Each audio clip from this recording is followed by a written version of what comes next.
Una manifestación muy típica del hipernefroma es el varicocele izquierdo. Esto se debe a que la vena espermática izquierda drena directamente la renal izquierda. Por ello, cuando el tumor la invade, impide el drenaje de la vena espermática, produciéndose el varicocele. Otra característica especial de este varicocele es que no desaparece con el decúbito, que sería lo normal en cualquier otro varicocele, ya que la vena renal está invadida independientemente de la postura del paciente. En cambio, no esperes encontrar un varicocele derecho como consecuencia del hipernefroma. La vena renal derecha drena directamente a la cava inferior, no a la renal, por lo que la invasión de esta no produciría varicocele. El adenocarcinoma renal puede producir infinidad de síndromes paraneoplásicos. Por ello, a veces su primera manifestación es absolutamente distinta de una hematuria o un dolor en flanco. Cuando esto sucede, el diagnóstico puede ser muy difícil, de ahí que se le llame tumor del internista. El hipernefroma puede producir infinidad de sustancias: PTH, prostaglandinas, prolactina, renina, eritropoyetina. Por ello puede manifestarse de formas muy diversas. Dada la producción de eritropoyetina, puede ser causa de policitemia, como sucede en el 3% de los casos. Sin embargo, recuerda que es mucho más frecuente la anemia, que casi llega al 40%. Existe una manifestación del hipernefroma que merece especial atención. El síndrome de Stauffer consiste en un aumento de las transaminasas sin que por ello existan metástasis hepáticas. El síndrome de Stauffer se debe a la producción de sustancias hepatotóxicas por el propio tumor, sin invasión tumoral alguna. Esta situación aparece en un 20% de los pacientes. Por tanto, si te presentan un caso clínico de un hipernefroma con elevación de enzimas hepáticas, recuerda que no es obligado que presente metástasis. Ante la sospecha de hipernefroma, la primera prueba de imagen a realizarse es la ecografía, por ser barata, inocua y útil para distinguir masas renales. Al explorar el riñón ecográficamente es posible que observemos quistes simples que no deben ser confundidos con un hipernefroma.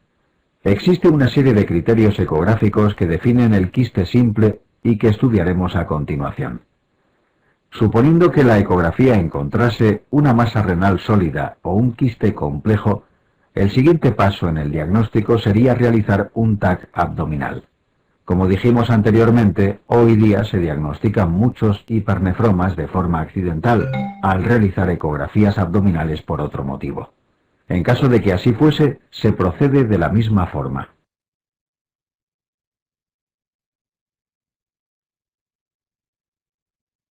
Los criterios ecográficos de quiste simple son contorno liso, ausencia de ecos en el interior y el signo del refuerzo posterior. Cuando te los mencionen, la actitud consistiría en un seguimiento ecográfico anual. No necesitas un TAC, y mucho menos una nefrectomía. Recuerda que la ausencia de ecos en el interior y el signo del refuerzo posterior orientan a contenido líquido en el interior del quiste, es decir, todo lo contrario a una masa sólida que orientaría a hipernefroma.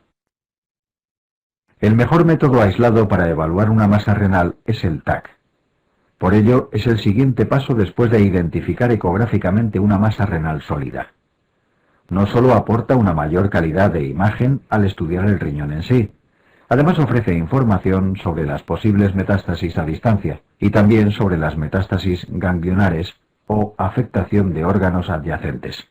Cuando el TAC identifica una masa de carácter sólido, está indicada la nefrectomía radical, puesto que la causa más frecuente sería el hipernefroma. La resonancia magnética también puede utilizarse en el diagnóstico del hipernefroma, aunque habitualmente no se utiliza porque no es mejor que la tomografía axial computerizada. Merece la pena recordar una indicación concreta en la que es mejor la resonancia. Ante la sospecha de invasión tumoral venosa, es preferible esta técnica de imagen. En este esquema te mostramos cómo se debe actuar en base a las distintas pruebas de imagen, en el estudio de una masa renal. La arteriografía renal se utilizaba de rutina hace algunos años. Sin embargo, hoy día se reserva para casos dudosos riñones únicos y otras situaciones en las que se plantea un tratamiento quirúrgico conservador. Para ello, la ventaja que aporta es que permite conocer con exactitud la vascularización arterial del tumor y de la zona del riñón donde se encuentra. El patrón arteriográfico característico mostraría vasos aberrantes que alimentan el tumor, así como lagos venosos y fístulas arteriovenosas. Por último, la urografía intravenosa también puede emplearse, pero solamente aporta datos indirectos, como distorsión del sistema colector o la anulación funcional del riñón. Por este motivo apenas se emplea en el estudio del adenocarcinoma renal.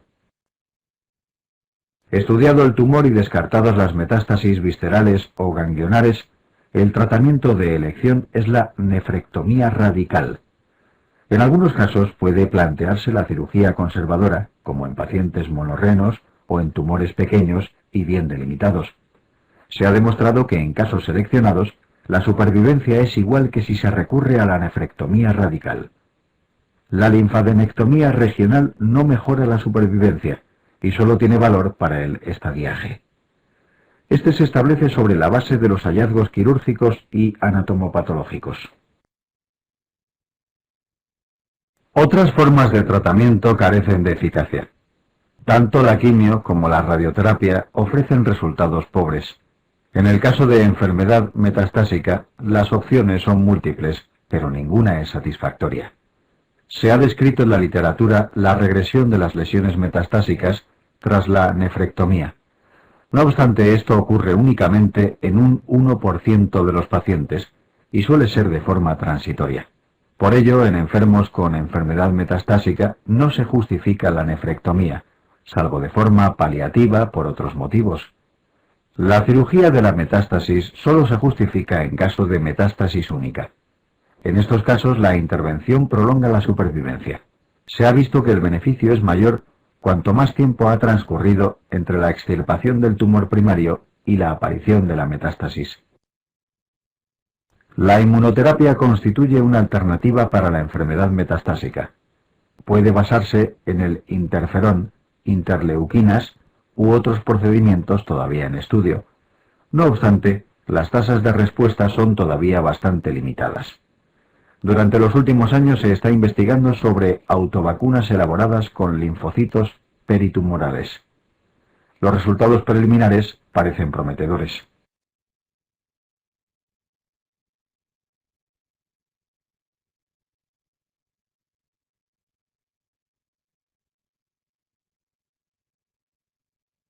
Hiperplasia benigna y cáncer de próstata.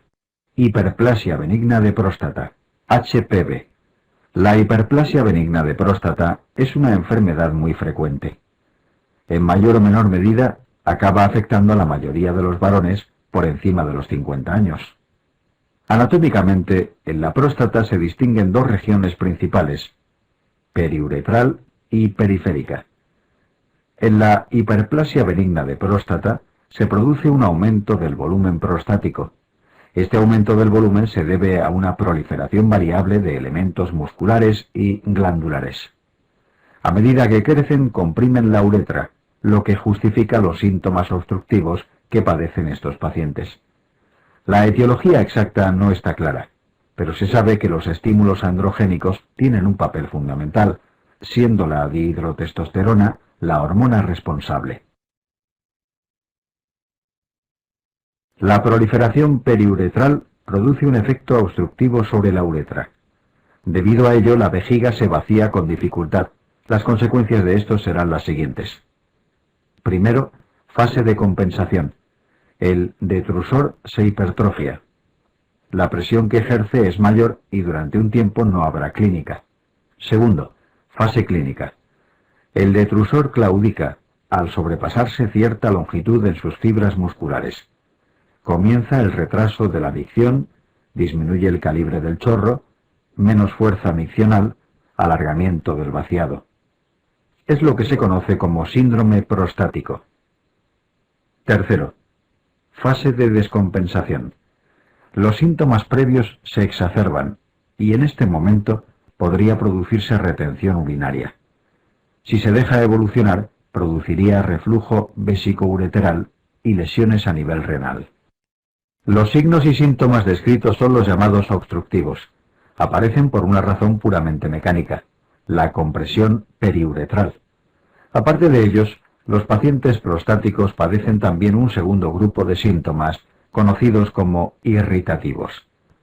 Estos aparecen por la alteración funcional vesical y son más difíciles de tratar que los obstructivos.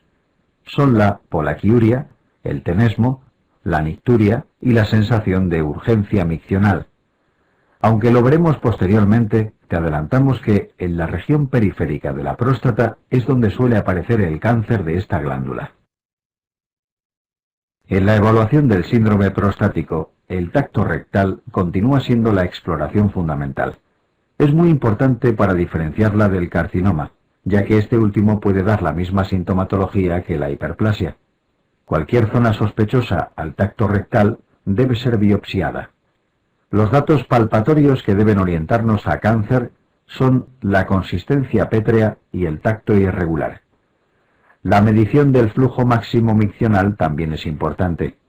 Si se encuentra claramente disminuido, habla a favor de una obstrucción uretral. El estudio puede completarse con una ecografía, que nos permita evaluar si existe afectación del tracto urinario superior, residuo postmiccional, litiasis vesical u otras complicaciones asociadas. El PSA es un marcador que puede estar elevado en la hiperplasia benigna de próstata, pero también puede elevarse en el cáncer, por lo que no nos da el diagnóstico. En cambio, sí que puede tener utilidad para el seguimiento.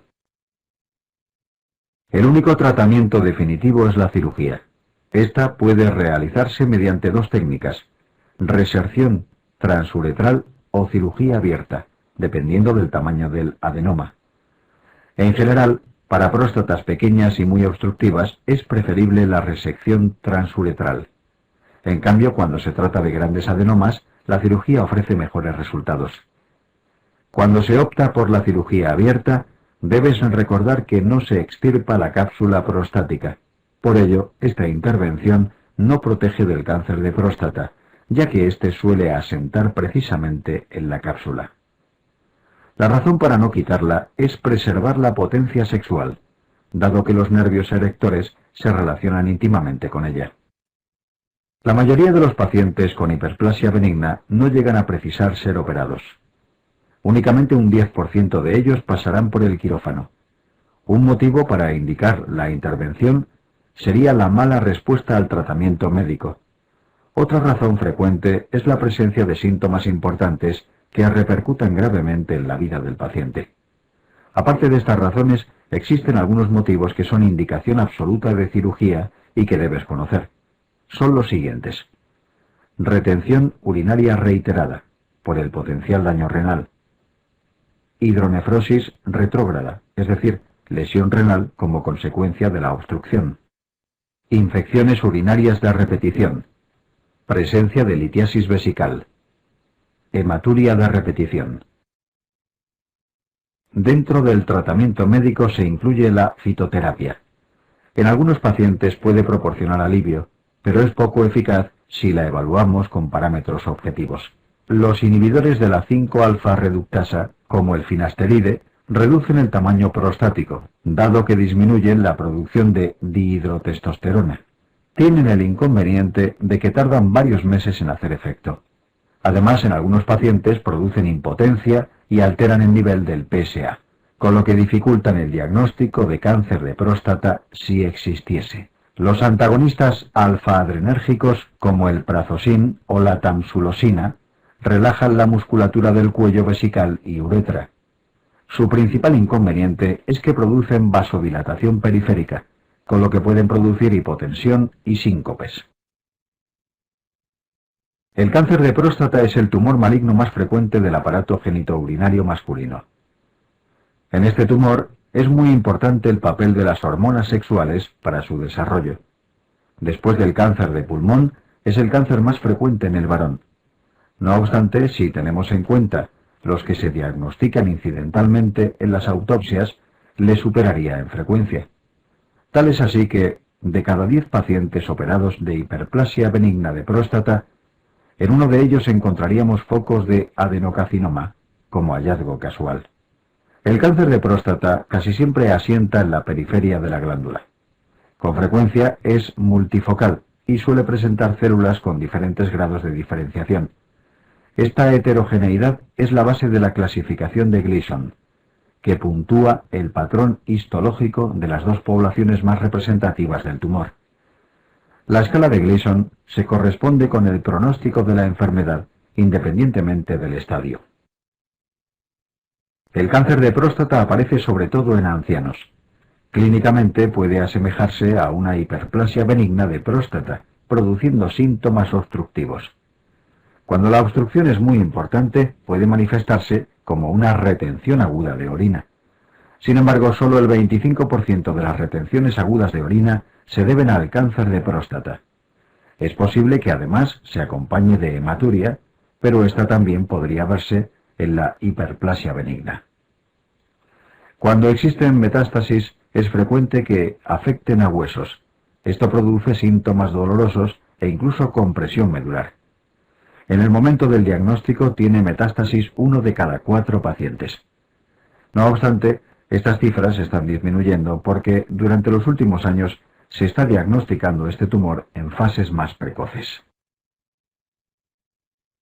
La exploración fundamental es el tacto rectal, aunque existe un estadio, el T1, en el que el tumor todavía no es palpable. Característicamente revela una próstata dura al tacto y de carácter irregular. Es aconsejable que los pacientes mayores de 50 años se sometan a un tacto rectal anualmente. Para el cáncer de próstata disponemos fundamentalmente de dos marcadores tumorales: el PSA, antígeno prostático específico, y la fosfatasa ácida prostática. El PSA suele elevarse en el cáncer de próstata, pero debes tener en cuenta que en algunos casos de cáncer puede ser normal. Recuerda también que puede elevarse por patologías benignas, como la hiperplasia benigna o por el sondaje vesical. Si el PSA es menor de 4 Ng por mililitro, es poco probable que encontremos un cáncer de próstata. Si es mayor de 10, las probabilidades aumentan, lo que aconsejaría una biopsia prostática guiada por ecografía. Si está entre 4 y 10, se pueden utilizar otros parámetros como el porcentaje de PSA libre para valorar la necesidad de biopsia. La fosfatasa ácida prostática, FAP, se emplea desde hace bastantes años. Es un marcador específico, pero su elevación suele indicar extensión extraprostática, por lo que no resulta útil en el diagnóstico precoz.